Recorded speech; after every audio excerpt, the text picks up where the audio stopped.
चले अगला सवाल और भाई 10 रन 1 ओवर T20 मैच जीतना। आपके पास ऑप्शंस हैं, नसीम शाह को देंगे या जसप्रीत बुमराह को देंगे। बहुत सौ का क्रश है, क्या बाबर आजम को भी किसी पे क्रश है? नहीं, मुझे किसी पे नहीं। अपने बल्लों पे बस।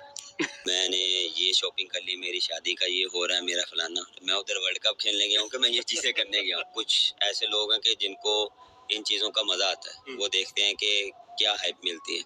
तो मैं कहता हूँ कि चलें, खुश होते हैं वो मेरे नाम से, अगर उनको कुछ ना कुछ मिल रहा है तो चलो मेरी नाम से उनको उनकी रोजी रोटी लगी हुई है तो खुश रहें वो, और चलता रहे। Pakistan versus India, Narendra Modi stadium और 1.5 लाख लोग, जब आप चौका मारते थे, कोई एक शॉट खेलते थे तो साइलेंस हो जाती थी।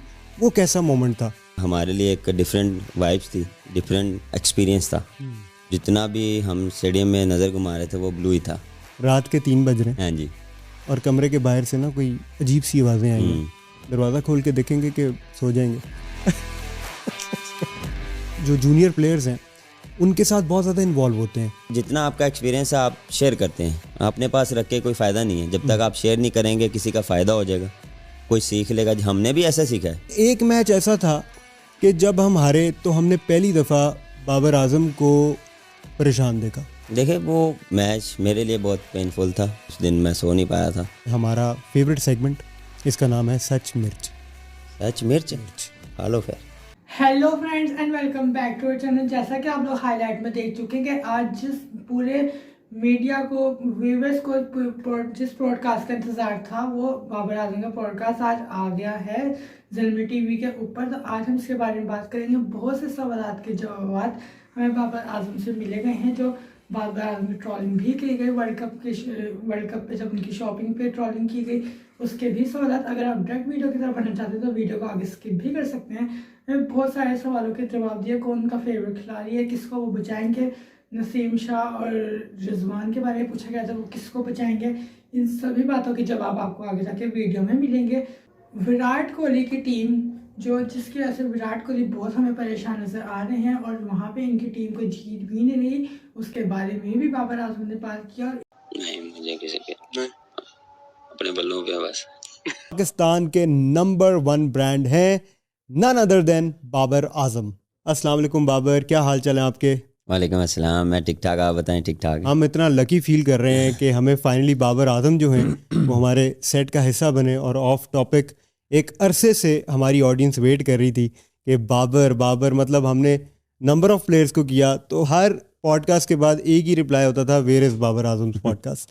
Thank you so much for taking time out. Thank you ji. खैरियत से आप? अल्हम्दुलिल्लाह, आप बताएं।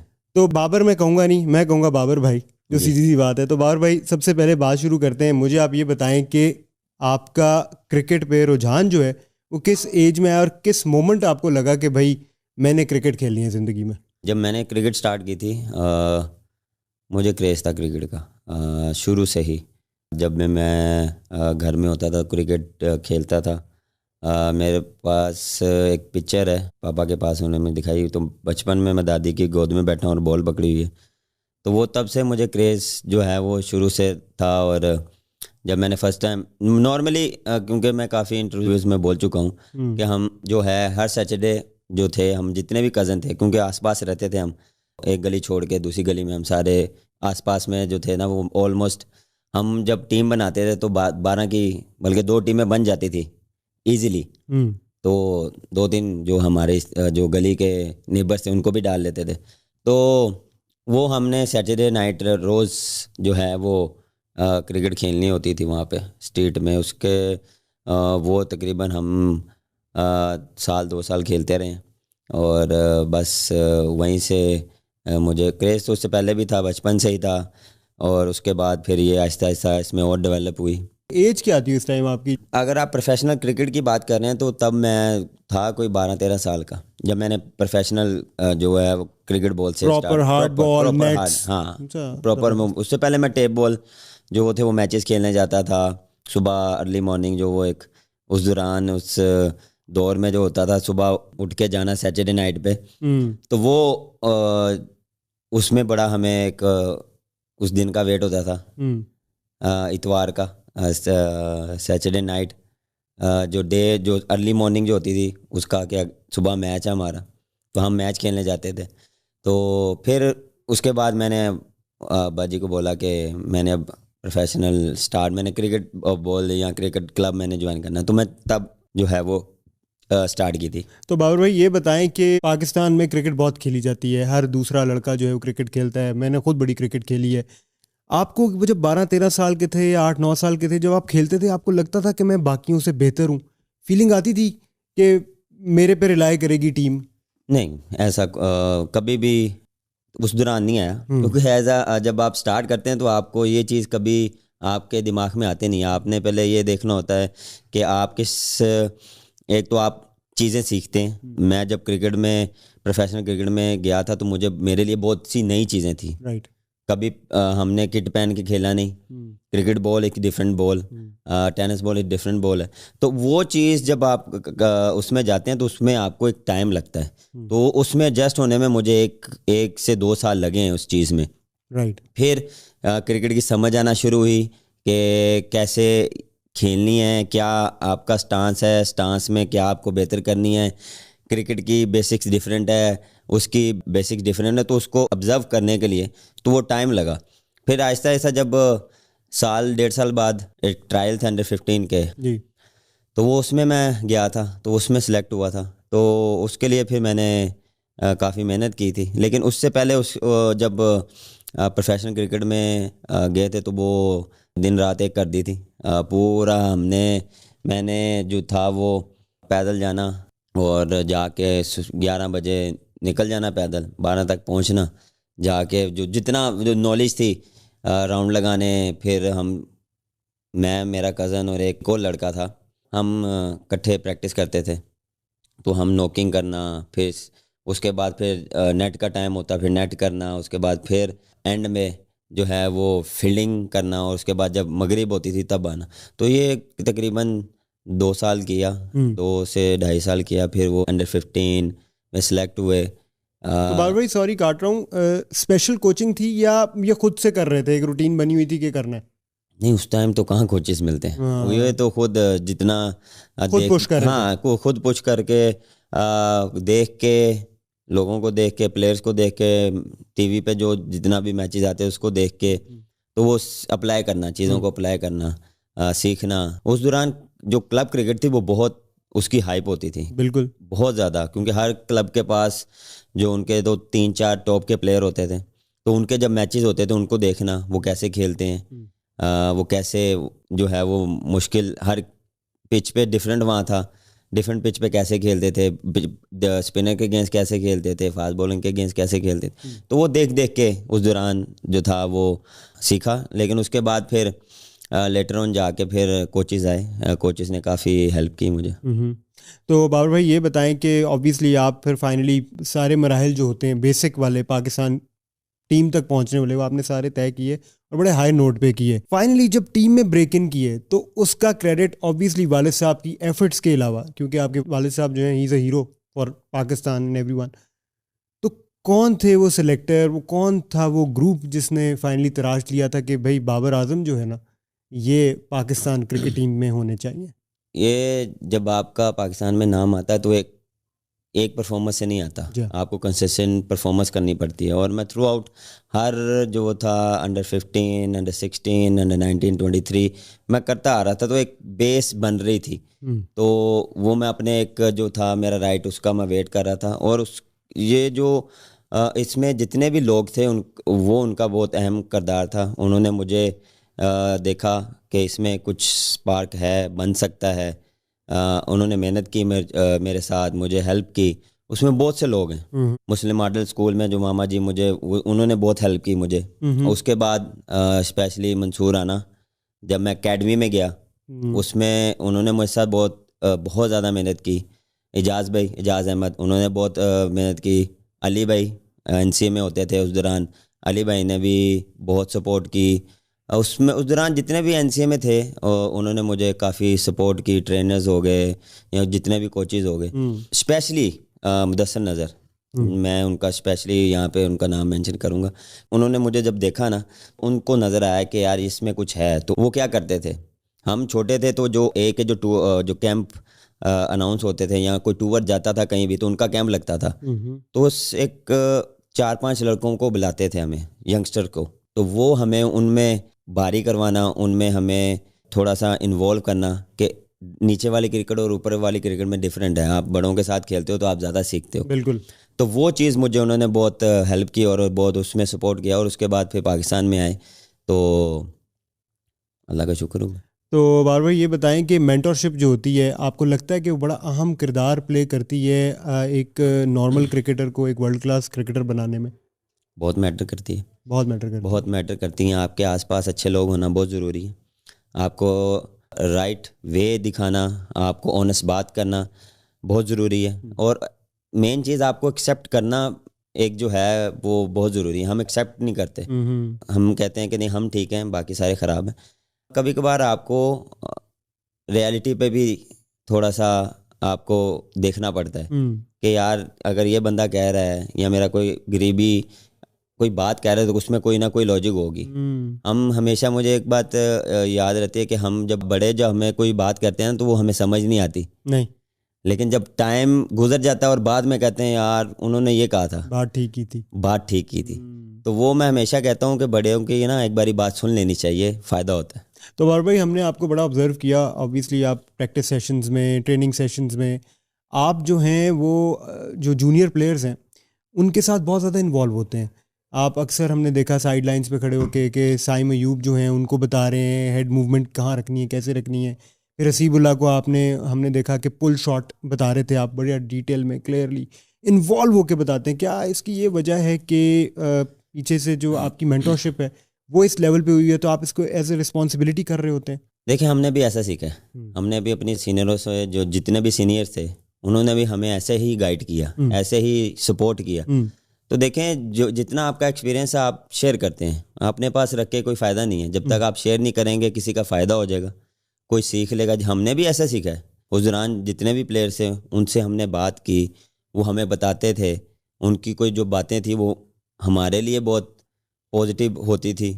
हम कुछ भी पूछते थे वो हमें वे बताते थे कि यार ये नहीं, ऐसे होना चाहिए। तो वो हमें फ़ायदा हुआ है।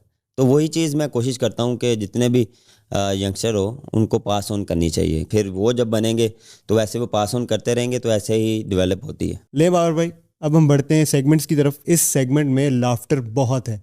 अच्छा, तो क्या आप तैयार हैं? हाँ जी, चलें जी। हम आपसे पूछेंगे, आपने उसका जवाब देना है। 2 ऑप्शंस होंगी। शोएब अख्तर अपनी पीक पे बॉलिंग कर रहे हो और दूसरी तरफ जोफ्रा आर्चर बॉलिंग कर रहे हो, तो किसको फेस करना नहीं चाहेंगे? नहीं चाहेंगे? नहीं चाहेंगे। मैं शोएब अख्तर को नहीं चाहूँगा क्योंकि वो पीक में बहुत तेज थे भाई। बिल्कुल, ये अक्सर सवाल हम जब भी हम किसी करते हैं तो 99% यही जवाब मिलता है। वो पीक में बहुत तेज थे भाई। मैंने अब कुछ भी वीडियोस आती हैं ना, तो वो उस दौरान मैं उनको खेला भी हूँ। मैं जब छोटा था तो मैंने बैटिंग की हुई है। अच्छा, हाँ, मैंने उनको फेस किया हुआ है। मैं खेला हूँ उनको नेट में। लेकिन जो उनकी पीक थी ना, शोएब अख्तर ही था। अगर आप कोई वजह बनती है, अनअवेलेबल हो जाते हैं, खुदा ना खास्ता कोई भी वजह बन सकती है और अनअवेलेबल फॉर एनी रीज़न, तो 3 प्लेयर्स का नाम लूँगा। उनमें से कौन से 2 प्लेयर्स हैं जिनको आप ओपनर देखना चाहेंगे? Fakhar Zaman, Mohammad Rizwan and Saim Ayub, T20 format. Fakhar Zaman, Saim Ayub और रिजवान। मैं रिजवान और साइम अयूब, लेफ्टी राइटी। ज़बरदस्त ज़बरदस्त। फ़खर जमान वन डाउन, ज़बरदस्त। वो भी वन डाउन। घर पे कोई भी नहीं है, मैं हूँगा। आप अकेले हैं, रात के 3 बज रहे हैं। हाँ जी। और कमरे के बाहर से ना कोई अजीब सी आवाज़ें आई हैं। दरवाज़ा खोल के देखेंगे कि सो जाएंगे?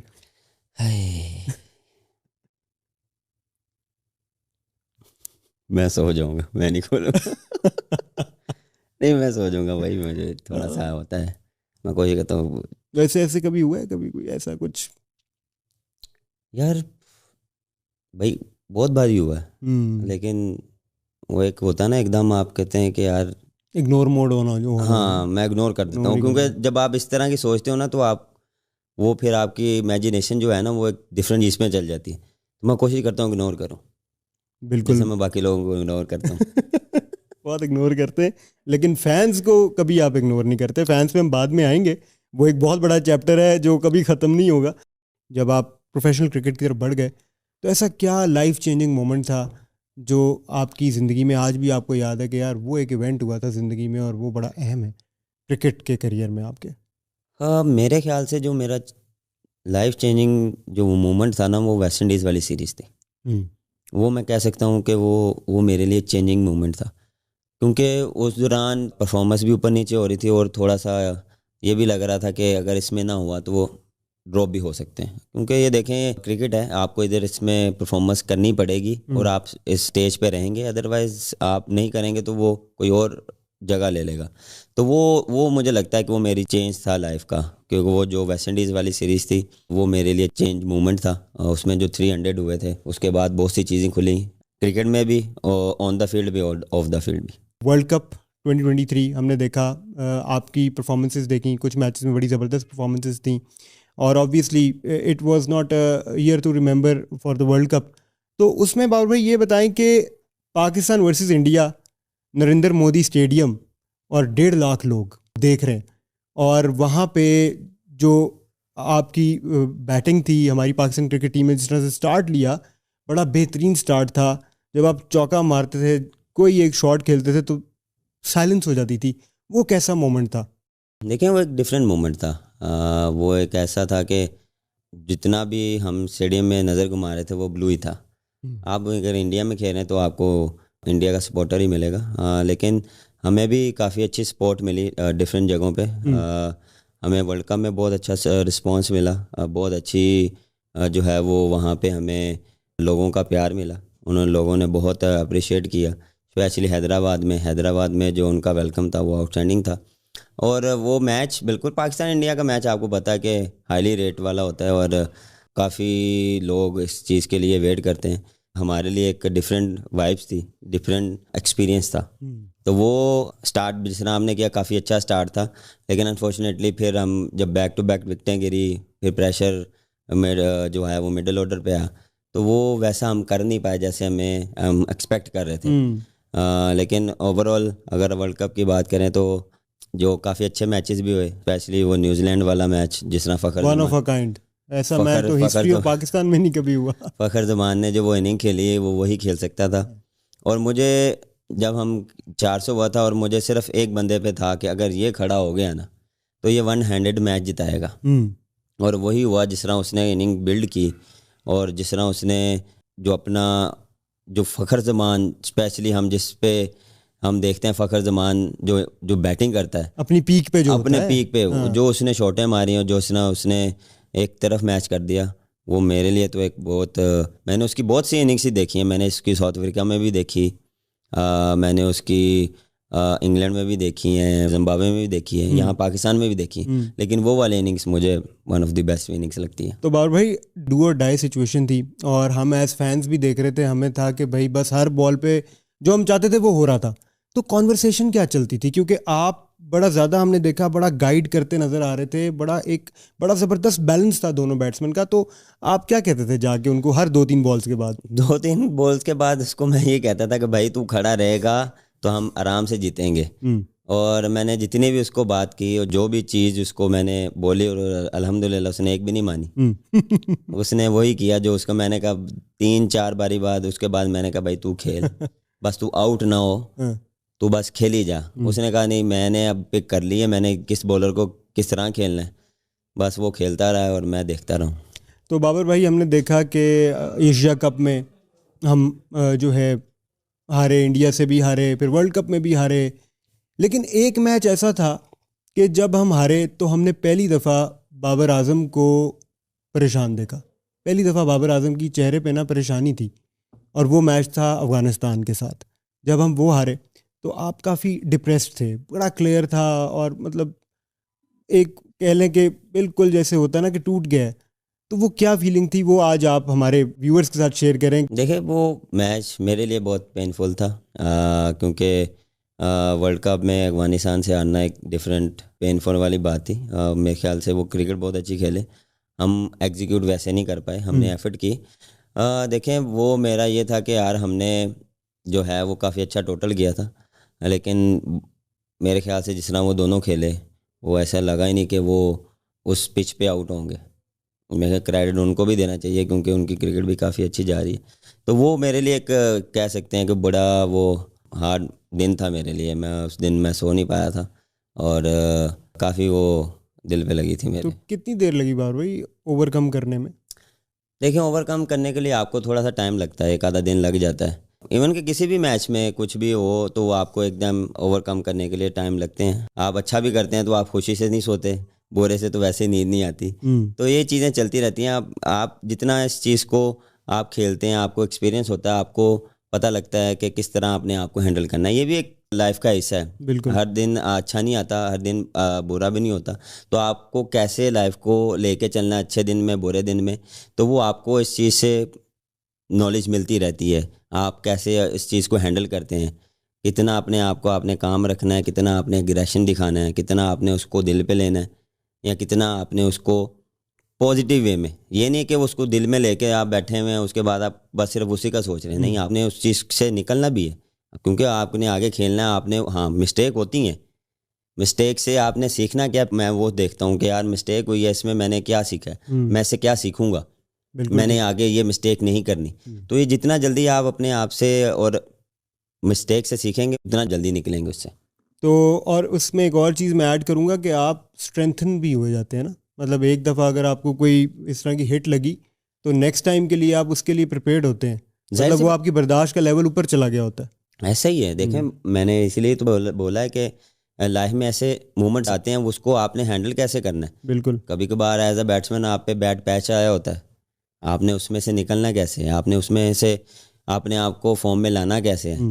वो आपको कोई और सिर्फ आपको वो गाइड कर सकता, करना तो आपने है। बिल्कुल। वो आपने पूरी ज़िंदगी आपने अगर एज अ क्रिकेटर आप पे उस दो टाइम आए हैं, लेकिन निकले भी आप खुद ही हैं। तो वो चीज़ याद रखनी है कि आप निकले कैसे थे। मुश्किल टाइम आया है लेकिन आप निकले कैसे हैं, क्या था उस टाइम पे माइंडसेट, क्या था उस टाइम पे मेरी सोच, क्या मैं कर रहा था, क्या मेरी बेसिक्स वहाँ उस तरह की चल रही है, मैं क्या उस तरह की प्रैक्टिस कर रहा हूँ, क्या उस तरह की मेरी रूटीन है या मैंने चेंज की है। तो ये सारी चीज़ें आप सीखते हैं।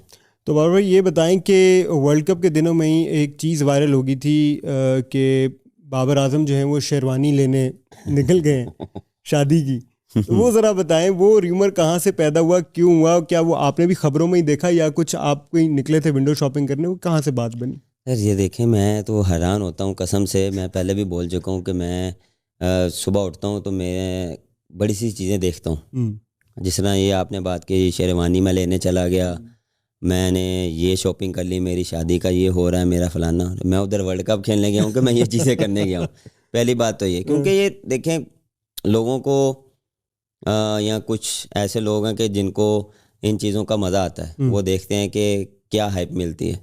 तो मैं कहता हूँ कि चलें खुश होते हैं वो मेरे नाम से, अगर उनको कुछ ना कुछ मिल रहा है तो चलो मेरी नाम से उनको उनकी रोटी लगी हुई है तो खुश रहें वो, और चलता रहे उनका ऐसे ही। लेकिन ऐसा कुछ भी नहीं था। मैं भी उठ के मैंने देखा कि मैंने तो ऐसा कुछ किया ही नहीं या मेरी ऐसी कोई बात ही नहीं हुई।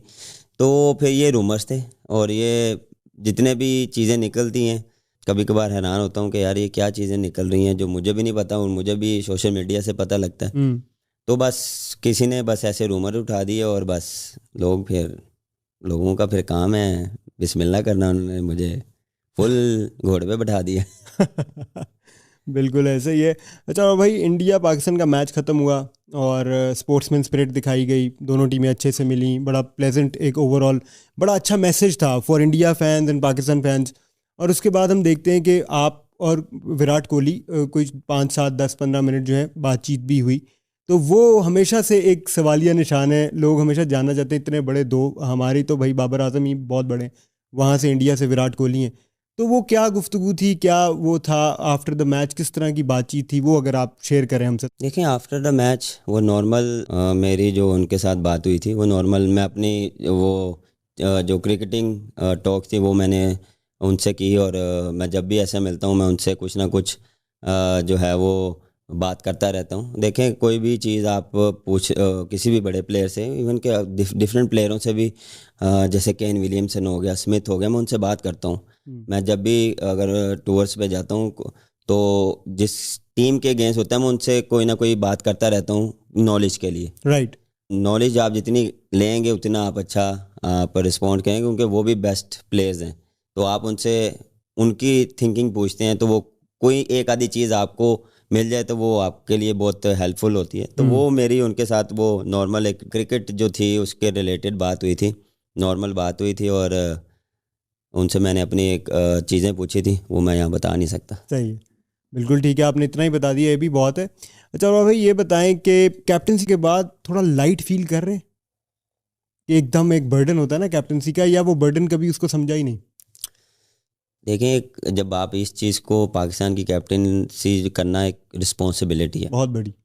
आपने 24 करोड़ की आवाम जो है वो आपके पीछे खड़ी होती है और वो पूरा आपसे एक्सपेक्ट करते हैं कि आप रिज़ल्ट लेके आएँ। मैंने अपनी जितनी भी कैरियर में, ये जितनी भी मैंने कप्तानी की पाकिस्तान में, तो कोशिश मैंने ये की कि मैं जितने मैचेस हों मैं जीतूं। बिल्कुल। देखें, क्रिकेट है, स्पोर्ट्स है, ऊपर नीचे होती हैं। कभी कभार हमने वो है वो वैसे एग्जीक्यूट नहीं हो पाए हमसे, या हम अच्छा नहीं खेल पाए, या किसी वजह से हम वो चीज़ नहीं कर पाए। लेकिन जितने भी हमने मैचेस खेले उसमें हमने कोशिश की अपना 100% दें। कि आप अपना 100% दें, रिज़ल्ट हमारे हाथ में नहीं है। सही बात है। ये आप किसी भी स्टेज पे या किसी भी स्पोर्ट्स में आप कोशिश ये कहें कि रिज़ल्ट हमारे हाथ में है, वो रिज़ल्ट अल्लाह के हाथ में है। और उसमें मेरा फर्म बिलीव है कि ये जितने भी रिज़ल्ट हैं वो अल्लाह की तरफ से आने। हाँ, नीयत साफ़ हो, आप अपना 100% दो और रिज़ल्ट आपके हाथ में आते ही आते हैं और आपकी तरफ आते हैं। तो अल्हम्दुलिल्लाह काफ़ी अच्छे अच्छे रिज़ल्ट भी आए, काफ़ी अच्छी अच्छी परफॉर्मेंसेस भी आई, और लड़कों ने भी बहुत अच्छी परफॉर्मेंसेस दी। As a team, as a individual भी हमने बहुत से मैचेस जीते, और हमने अवे भी जीते, होम में भी जीते। देखें, प्रेशर आपको हैंडल करना आना चाहिए, आपको प्लेयर मैनेज करना आना चाहिए। उनको, मेरा मानना ये है कि पहले उनको कॉन्फिडेंस, और जो उनका है वो बैक, प्लेयर को हमेशा बैक चाहिए होती है। तो आपको जितना भी सपोर्ट करें, जितना भी आप बैक करें, तो वो उतने ही अच्छी परफॉर्मेंस देते हैं। तो मेरा काम था उनको मेंटली रिलैक्स